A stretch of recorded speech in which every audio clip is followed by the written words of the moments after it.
road beneath the water, and it only takes about 6 inches of moving water to knock an adult off their feet and about a foot to move a vehicle. Right now, a dangerous atmospheric river raining down on western Washington. Record totals are adding up, creating a widespread emergency for a number of river communities across our region. It is forcing evacuation preps along with school and road closures. Round 2 will have lasting impacts over the next few days as high water marks are reached. As you can tell, we got team coverage for you this morning to keep it all covered. We will be watching those stormy conditions, how they develop throughout today, and how they will affect your neighborhood. Plus, new video, pictures, weather alerts all coming in on social media right now. We are covering every angle of the severe flooding in western Washington. And there's lots to get to. You'll want to stay tuned throughout the day today and back here again tomorrow because this is an evolving situation. But we're so glad you're joining us this morning. It is 6 o'clock. I'm Kelly Koopmans. And I'm Holly Menino. It is a KOMO weather warn day because we have weather conditions that are damaging. They are dangerous. And first, we do bring you weather and traffic every 10 minutes. Let's start with Theron's on with your forecast. We're really just getting started with some of this, Theron. Yeah, we're going to put a whole lot more rain on top of the rain we've seen over the last several days. So be prepared for river levels to rise quickly once again. Bremerton National Airport looks awfully sopping wet, as a lot of western Washington does. As we go through the day, we add gusty winds to the mix. That's going to bring the possibility of some power outages. But notice those mild temperatures staying in the mid to even upper 50s today. Current Doppler radar shows very wet conditions all the way from the Canadian border, stretching down through Tacoma and Olympia. But we are getting a little bit of a break in Centralia, but don't let your guard down. More rain coming shortly. We'll talk more about how quickly the rivers are going to rise today coming up. Very wet roads out there this morning. A live look, I-405 Sunset Boulevard, where we are starting to see some slowing for your morning drive. Out to the maps right now, we do have an issue with the entry ramp to I-5 southbound at exit 171. That's from Highway 522 westbound. That lane is blocked due to a crash. Yeah, this is a whole new ball game. A whole new ball game. Governor Bob Ferguson activating the State Emergency Operations Center because of that. It is a level 1 right now. That is the highest because of the stormy conditions that are smacking western Washington right now. He says emergency managers and State National Guard are in a state of readiness, prepared to help respond should communities need that help. Several local rivers are rising to record levels, and these span up and down the Puget Sound region. 7 of them are expected to reach major flood stage as the lowland and mountain rainfall picks back up. King County emergency officials on high alert. Several roads underwater and rivers could overrun their banks. KOMO Siren Majors is in Kent with what you need to know to prepare. And Tyra, take a look at the scene behind you.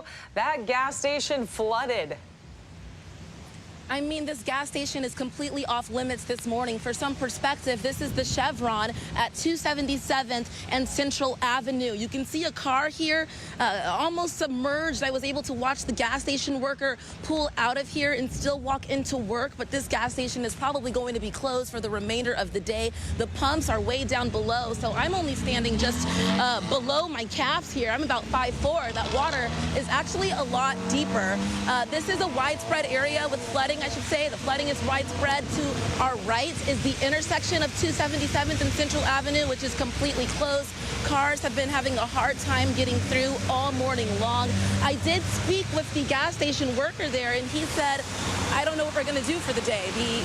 The gas station's going to be closed. Obviously, the major thoroughfare also closed in this area. So the Green River, not too far away from here, and they're at a phase 3 level. That has dropped from a phase 4. It was at phase 4 last night. Phase 3 now, and they're basically urging residents to be ready for a go plan, have that go bag ready, check the conditions online. They're being posted in real time by both the city of Auburn and the city of Kent, but certainly a lot of damage in this area and a lot of water. Across the street, the businesses are fine, but it's really just this side of the 277th that is getting the brunt of it. And there's a coffee shop here too, if you're familiar with the area. I imagine that's going to be closed for the remainder of the day. So the flooding certainly impacting the commute, local businesses, and obviously the residents as well. So prepare for that. But I've never seen anything like this, Kelly and Holly. Certainly destruction to this Chevron behind me. Yeah, and clearly this is the most dramatic scene that we have seen so far this morning. But you've been driving around different areas. Can you give us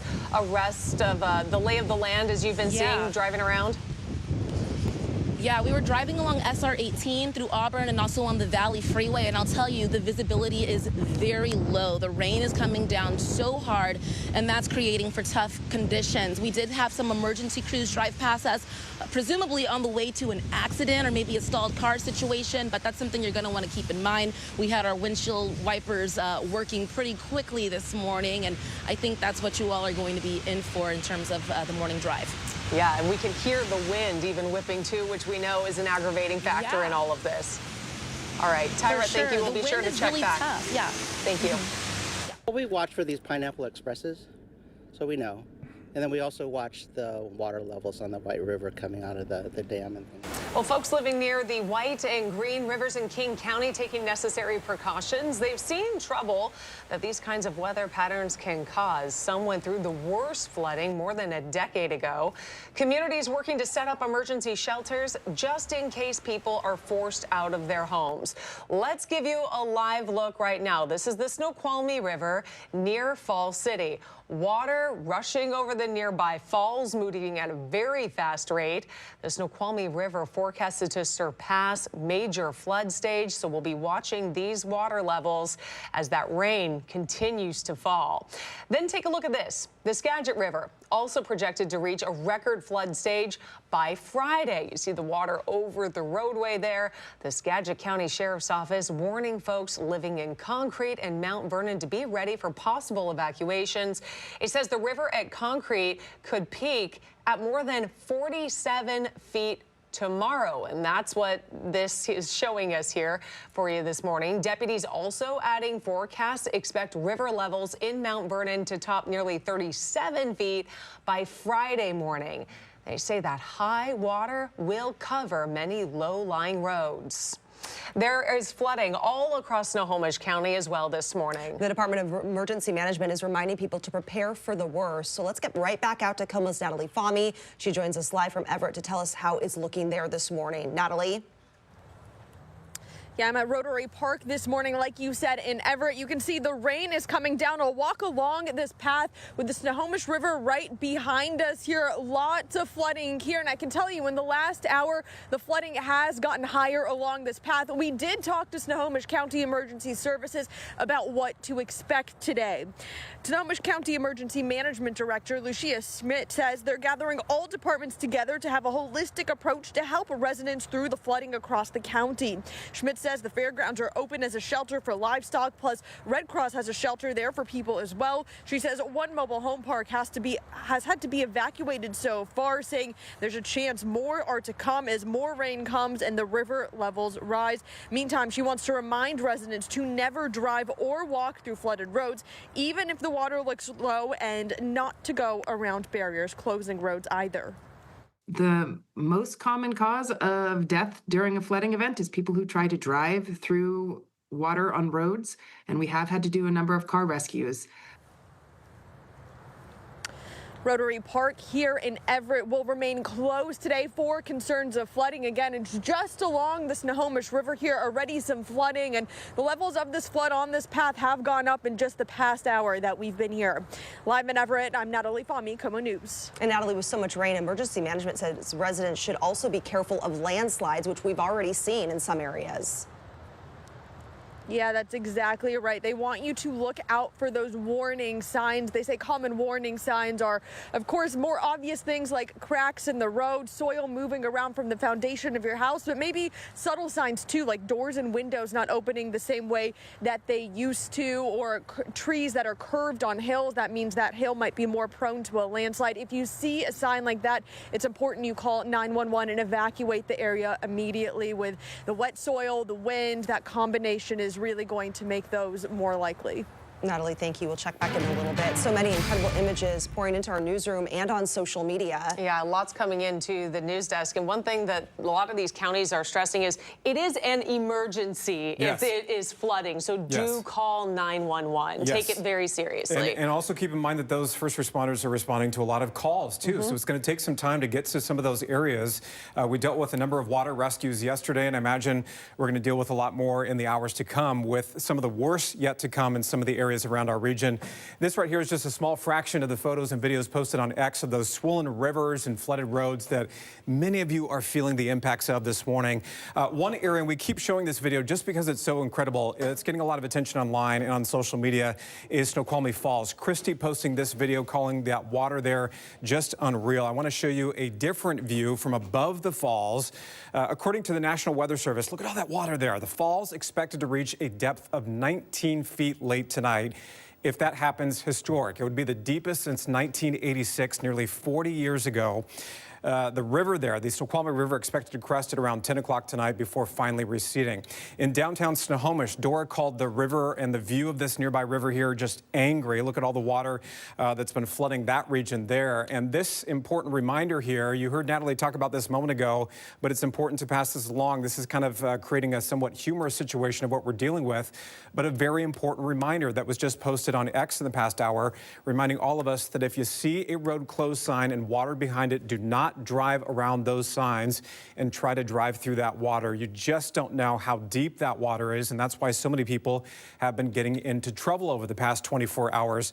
This is that list. That ad just keeps popping up this morning. It's giving me trouble. The school closures and delays that we've been watching closely. We just got another one in the past 30 minutes or so out of Pierce County. The Carbonado School District is 2 hours late this morning. Their bus routes are on emergency schedules this morning. The only closure that we're still dealing with is the Snoqualmie School District, just because of the Snoqualmie River near Gold Bar, expected to reach major flood stage, and that's going to create a risk of flooding onto Highway 2 and a possible closure of Highway 2. We'll see if that happens in the hours to come.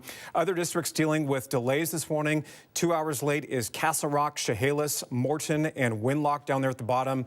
Onalaska is 3 hours late this morning. We'll see if that holds when those school administrators are able to assess the road conditions as daylight kicks in about an hour or so. To check out this full list, point your phone's camera at that QR code. It's a quarter of your screen there. That link that pops up will take you directly to our list at KOMOnews.com. All right, there, we're seeing so much flooding out there already this morning. That live shot with Tyra, and the reality is it's really only going to get worse, especially as the rain keeps coming down. Yeah, it's going to be a very long, wet day around western Washington. We're going to see by the time we get to Thursday night, inches of rain in parts of the lowlands and multiple inches, like up to 5 inches up in the Cascades by the time we're done with this latest surge of the atmospheric river. Take a look at the Doppler radar. You can see where the heaviest rain is falling. Very dark greens around Everett, Mount Vernon, Bellingham, north of Seattle. Also to the west, we have some pretty heavy rain. A closer view shows just the slightest of rain shadow around Kingston at this point. Getting a little bit of a break in the south sound. They certainly deserve it after they were the focus during this atmospheric river event on Monday. Now we've kind of shifted that to the north. Take a look at these rainfall totals. By the time you get to Thursday night, we're going to see over an inch of rain in Bremerton, about an inch and a quarter in Seattle, over 2 inches and a quarter in Tacoma, and over an inch of rain in Olympia. But it's that number you see up at Snoqualmie Pass that is really the biggest pusher when it comes to rain through our rivers. It is going to be that 5.5 inches of rain nearly there in our mountains. Flood watch up for the areas shaded in green. That's pretty much almost everywhere. These are the rivers that we're going to be watching closely. They will be cresting Wednesday. That's today. Snoqualmie, Snohomish, Skykomish. And then on Thursday, the Puyallup, Carbon, Grays, Nisqually, and Cowlitz rivers. And then on Friday, the Skagit River, as you just heard a short time ago, is expected to crest. Winds are the other part of the story. Gusty winds around western Washington. And with waterlogged ground, you do not need winds up to 50 miles an hour to bring a tree down. With the ground so saturated with water, just a 20 to 30 mile an hour wind could do that. And that wind advisory is up until 10 o'clock tonight. So as the day goes on, not only will the rain be pounding, but you're also going to find the possibility of some power outages out there. And again, the Doppler radar shows that strong onshore flow. Coming up in your extended KOMO forecast, we'll let you know about when we're going to finally dry out.